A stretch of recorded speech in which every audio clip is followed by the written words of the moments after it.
안녕하세요. 서울시에서 공개한 코로나19 발생 동향을 분석을 해볼 텐데요. 일단 서울시 코로나19 페이지에 있는 이 테이블 태그를 저희가 판다스에 있는 리드 언더바 HTML을 통해서 읽어왔어요. 그 다음에 여기에 있는 이제 확진자 현황 분석을 해볼 텐데, 여기에 있는 것처럼 이 접촉력 을 가지고 이제 이 접촉력에 대해서 몇 건이 이제 확진자가 이제 발생을 했는지를 이제 확인을 해볼 수도 있을 텐데요. 저희는 이제 좀 더 다양한 정보들 분석을 해보도록 할게요. 일단 여기 보시면 이제 접촉력을 통해서도 분석을 해볼 수가 있고, 이제 여행력도 보면은 이제 어느 국가에 이제 여행력이 있는지를 통해서도 분석을 해볼 수가 있을 거예요.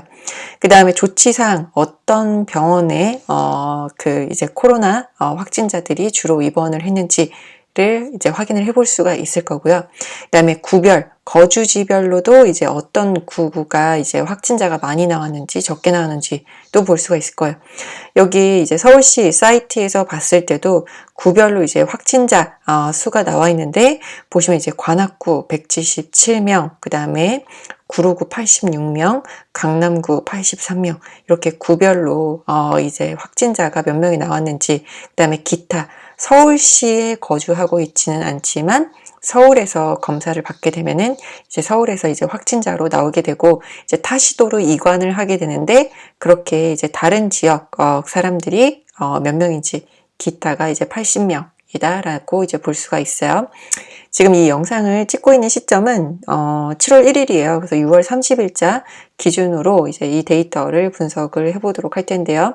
7월 1일이면은 그 전날 6월 30일 것까지 공개가 되어 있어요.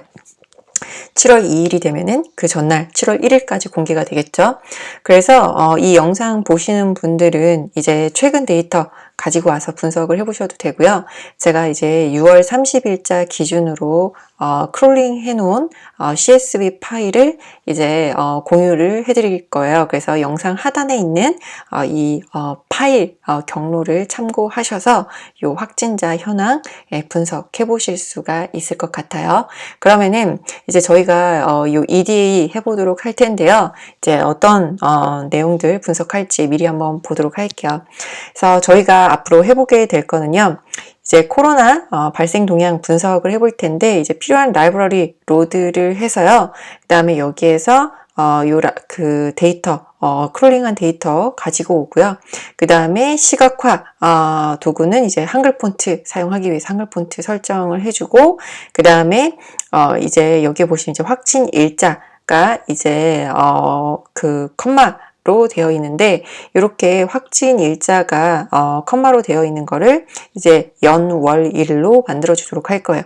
그래서 이렇게 연월일로 만들어 주고, 얘가 이제 데이트 타임 형태로 변환이 되게 되면은 이제 월, 주 단위 혹은 요일별로도 데이터를 분석을 해 보실 수가 있어요. 그래서 월이나 주, 이런 새로운 컬럼을 추가를 해볼 거예요.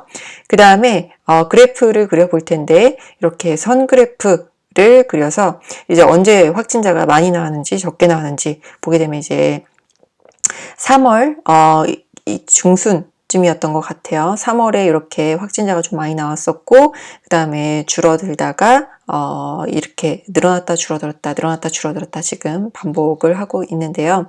그래서 이제 하루에 확진자가 어느 정도 나왔는지 일자별로 확진자 수를 그래프로 시각화 해보도록 할 거예요.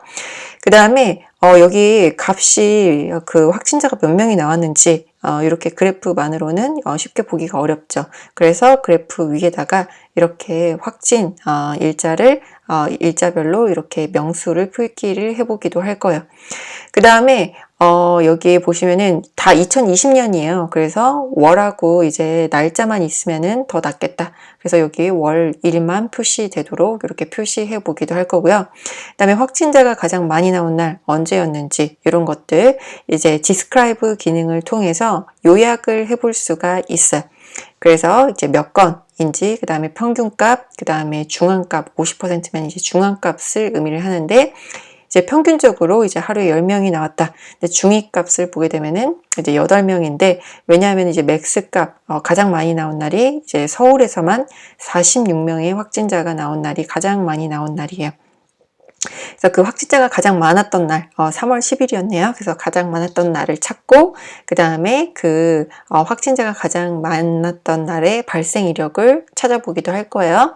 그 다음에 이렇게 막대 그래프 그려서 표시해 보기도 할 거고요. 그 다음에 슬라이싱 사용해서 최근 데이터만 따로 가져와서 보기도 할 거예요. 그 다음에 월별로 이제 확진자 수를 이제 다 집계를 해서 그려보기도 할 거예요. 저희는 여기에 있는 시각화나 데이터 분석 모두 판다스만을 사용을 해서 해보도록 할 거예요. 물론 이제 판다스에 있는 이런 시각화 기능이 매플랄립을 이제 기반으로 되어 있기 때문에 그런 매플랄립이라든지 아니면은 수치 계산할 때 이제 넘파이 사용하게 되는데 판다스 내부에서도 넘파이를 사용하고 있어요. 그래서 되도록이면 이제 판다스 내부에 있는 기능들 사용을 해서 분석을 해보도록 할게요. 그다음에 월 단위로 봤더니 이제 3월, 6월에 이렇게 많이 나왔어요. 그래서 3월보다도 6월에 훨씬 더 많이 나왔다.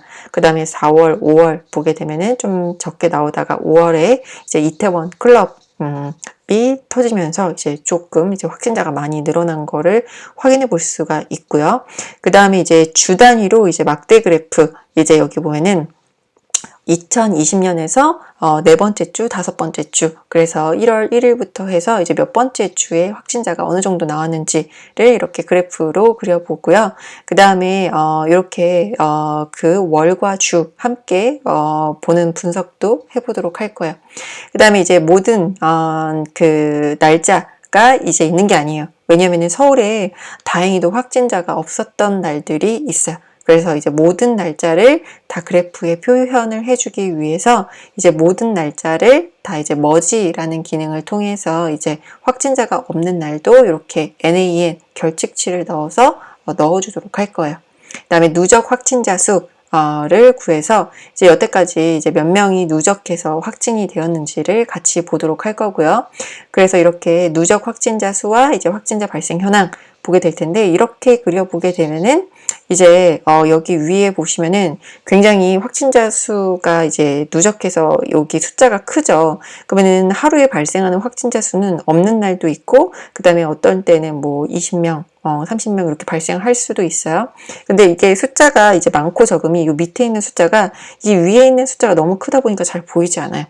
그래서 따로 떼어서 보기도 하고요. 확진자 수만 따로 떼어서 보기도 하고 누적 확진자 따로 그려보기도 하고 그 다음에 이렇게 차이가 많이 나는 거는 로그 스케일을 통해서 그려보게 돼요. 그래서 이런 실습 다 직접 같이 해보시게 될 거예요.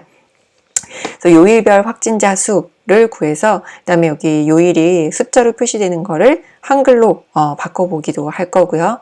그 다음에 여기 누적 확진자 수, 로그 스케일, 그 다음에 확진, 월하고 요일 이런 것도 구해서 분석을 해보시게 될 거예요. 그 다음에 판다스에서 이런 스타일 기능을 제공을 하고 있어요. 그래서 히트맵처럼 이렇게 숫자의 많고 적음 표현해 볼 수 있는데 이런 분석들도 판다스를 통해서 해보시게 될 거예요. 그 다음에 요일별 확진자, 그 다음에 거주지별 확진자, 어떤 구에서 주로 확진자가 많이 나왔는지, 그 다음에 여기 보시면은 이제 이 거주지를 그래서 서울시와 타 지역도 이제 구분을 해서 볼 텐데 이런 거 판다스에 있는 이즈인 기능을 통해서 이 서울에 있는 구가 아니다라고 하면 이제 타 지역으로 바꾸는 실습도 해보실 거예요. 그 다음에 이런 맵 기능을 통해서 익명 함수 써보는 실습도 해보실 거고요. 그 다음에 접촉력을 봤을 때 이제 어디를 통해서 이제 어떤 경로를 통해서 확진이 되었는지 이런 분석도 해보실 거고 그 다음에 어떤 가장 많은 전파가 일어난 번호는 어떤 번호인지 이런 것들도 분석을 해보시게 될 거예요.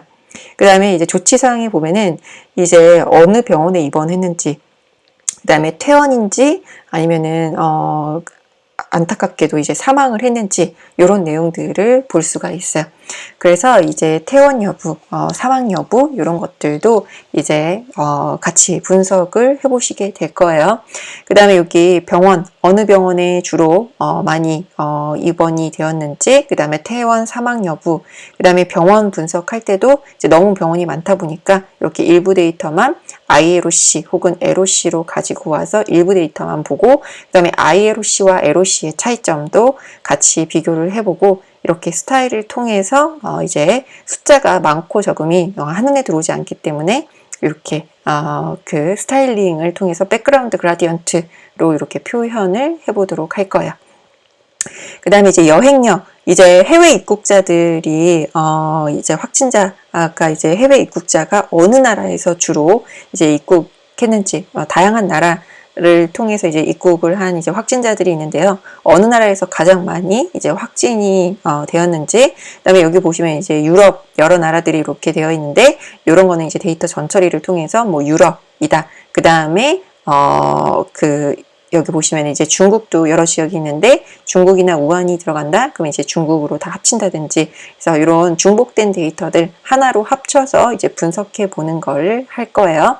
그래서 전체 확진자 수하고 이제 해외 유입 확진자 수가 어느 정도 차이가 나는지, 판다스의 여기 밸류 카운트를 통해서 그 빈도수를 구하고 그 빈도수 구한 거를 머지를 통해서 합쳐줄 거예요. 그래서 전체 확진자 수는 지금 관악구가 가장 많지만 이제 해외 유입 확진자 수가 가장 많은 지역은 이제 강남구, 서초구, 송파구 순으로 이제 해외 유입 확진자 수가 많다라는 걸 확인해 볼 수가 있고요. 그 다음에 이제 구별로 이제 월별 해외 확진자 수 어느 월에 주로 많았는지, 여기 판다스에 있는 스타일 백그라운드 그라디언트 사용하게 되면은 이제 3월, 4월에 이제 해외 입국자의 확진자 수가 많았다라는 걸 확인해 볼 수가 있고요. 그 다음에 이 판다스에서는 그룹 바이, 그 다음에 크로스탭, 피봇 테이블을 사용을 해서 이제 요약을 해볼 수가 있는데요. 이 그룹 바이하고 크로스탭, 피봇 테이블 사용해서 요약하는 차이가 어떤 차이가 있는지, 결과는 똑같지만 이제 어떤 식으로 사용해야 되는지에 대한 차이점도 직접 실습을 통해서 이해를 해보시도록 할 거예요. 그래서 해외 유입이 많은 지역, 어느 지역에서 주로 유입이 되었는지를 분석을 해보시게 될 거고요. 그 다음에 구별로 해외 유입 국가들도 분석을 해보시게 될 거예요. 그래서 피봇 테이블로 구해보기도 하고, 그 다음에 똑같은 거 그룹 바이와 피봇 테이블로 구해서 두 가지 메소드에 대한 차이점을 이해를 해보시게 될 거예요. 그래서 이렇게 이제 해외 입국자들까지 이제 분석을 해보고, 이 판다스에 있는 기능만을 통해서 이제 특정 데이터만 이제 색인해 본다든지, 아니면은 그 특정 데이터만 이제 골라서 본다든지, 이런 분석을 해보시게 될 텐데요. 여기까지 이제 분석을 하고 나서 이제 최근 데이터 불러와서 이제 실습해 보시는 거를 직접 해보시면은 재미가 있을 것 같아요. 그러면은 이제 앞으로 저희가 어떤 실습을 할지에 대해서 이제 간략하게 소개를 해드렸고요. 그럼 다음 영상에서는 이제 직접 저희가 read_html로 읽어온 파일 열어서 분석을 해보도록 하겠습니다. 네, 그럼 다음 영상에서 또 뵙도록 할게요. 감사합니다.